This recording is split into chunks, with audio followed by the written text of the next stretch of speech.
विमल बहुत परेशान था। उसे समझ में नहीं आ रहा था कि वो इस परिस्थिति से कैसे निपटे।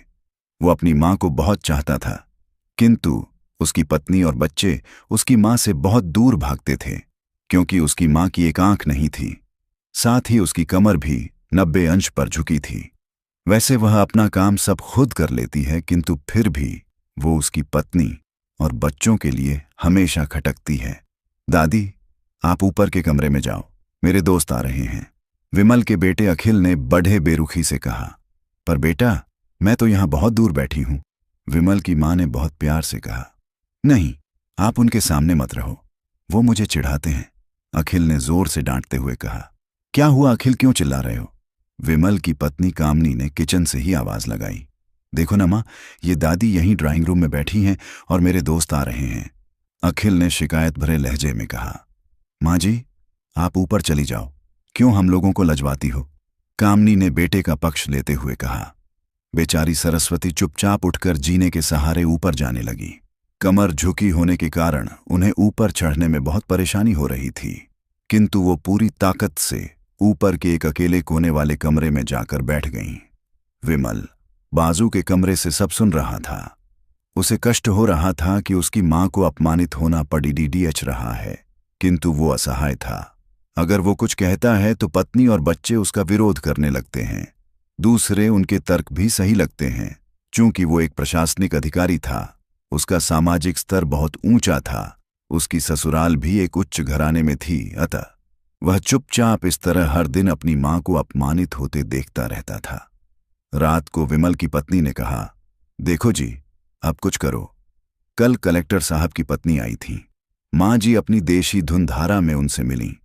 मुझे बहुत शर्म आ रही थी, बताते हुए कि ये मेरी सास हैं। मैंने कह दिया कि दूर की रिश्तेदार हैं, इलाज कराने आई हैं। विमल को रोना आ गया, किंतु फिर भी वह चुप रहा। उसे समझ में नहीं आ रहा था कि वो क्या करे। अपने बेटे की मन स्थिति को सरस्वती अच्छी तरह से जानती थी और बेटे को कोई कष्ट न हो, इसलिए वो हर बात को चुपचाप सह लेती थी। विमल बहुत उदास रहने लगा। एक तरफ परिवार और सामाजिक स्तर पर जीने की प्रतिबद्धता थी, तो दूसरी ओर आखिर मां से अपने बेटे की यह हालत नहीं देखी गई। एक दिन उसने अपने बेटे से कहा, विमल, बहुत दिन हो गए हैं, मैं अपने गांव जाना चाहती हूं, मुझे वहां पहुंचा दो, मेरा यहां मन नहीं ला रहा। किंतु मां, वहां तो कोई नहीं है, तुम्हारी देखभाल कौन करेगा? विमल ने आश्चर्य से पूछा। अरे, सब गांव वाले तो हैं, और वो तुम्हारे मामा जी तो उसी गांव में रहते हैं, और फिर हम सारी व्यवस्थाएं कराएंगे ना। कामनी को तो जैसे मन की मुराद मिल गई हो। हाँ बेटा, बहू सही कह रही है, सरस्वती ने लंबी सांस लेते हुए कहा। विमल जानता था कि गांव में मां की देखभाल करने वाला कोई नहीं है, लेकिन अपनी पत्नी की जिद के कारण वह अपनी मां को गांव छोड़ने पर विवश हो गया।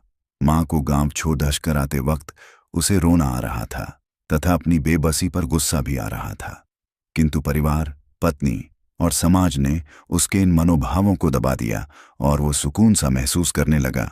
कुछ दिनों के बाद उसके चाचा, जो अमेरिका में रहते थे, आने वाले थे। जब विमल बहुत छोटा था, उसके पिता जीवित थे, तब वो भारत आए थे, और उसके बाद वो अब भारत आने वाले थे। पूरा परिवार और आस पड़ोस बहुत उत्साहित था। अमेरिका से विमल के चाचा आ रहे थे। डॉक्टर रमेश ने जैसे ही घर में कदम रखा, सबने मिलकर बहुत उत्साह से उनका स्वागत किया। क्यों विमल, भाभी नहीं दिख रही, कहाँ हैं? डॉक्टर रमेश ने उत्सुकतापूर्वक पूछा। जी, वो गांव में रहती हैं, यहां उनका मन नहीं लगा, कामनी ने सपाट लहजे में उत्तर दिया। रमेश ने विमल की ओर देखा तो विमल ने अपनी आंखें झुका लीं। रमेश सब समझ गए, बोले, कल हम भाभी से मिलने गांव चलेंगे सब लोग। दूसरे दिन सभी लोग गांव के घर में पहुंचे। देखा कि सरस्वती को बहुत तेज बुखार है और वो पलंग पर असहाय पड़ रही है। डॉक्टर रमेश दौड़कर सरस्वती के पास गए, उनके पैर छूकर रोने लगे। सरस्वती की ये हालत उनकी कल्पना से परे थी। वाह बेटा विमल, तूने तो नाम उजागर कर दिया। अपनी मां की ये हालत देखकर तुझे तो शर्म भी नहीं आ रही होगी। रमेश ने विमल को लगभग डांटते हुए कहा। नहीं देवर जी, विमल का कोई दोष नहीं है, मैं खुद गांव आई थी। सरस्वती ने अपने बेटे का बचाव किया। मुझे सब पता चल गया भाभी, आप चुप रहो। क्यों बहू, तुम्हें अपनी सास की कुरूपता पसंद नहीं है? समाज में तुम्हें नीचा देखना पड़ जचता है ना? डॉक्टर रमेश ने कामनी की ओर व्यंग्य से देखा। कामनी निरुत्तर होकर विमल को देखने लगी। आज तुम जिस सामाजिक स्तर पर हो वो इन्हीं के संघर्षों की देन है।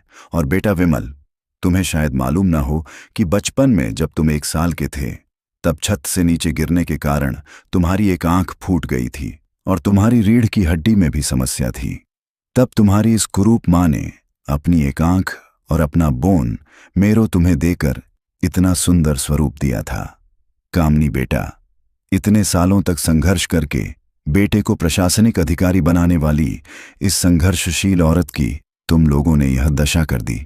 तुम्हें ईश्वर कभी माफ नहीं करेगा डॉ। रमेश की आंखों से अश्रु जलधारा बह रही थी।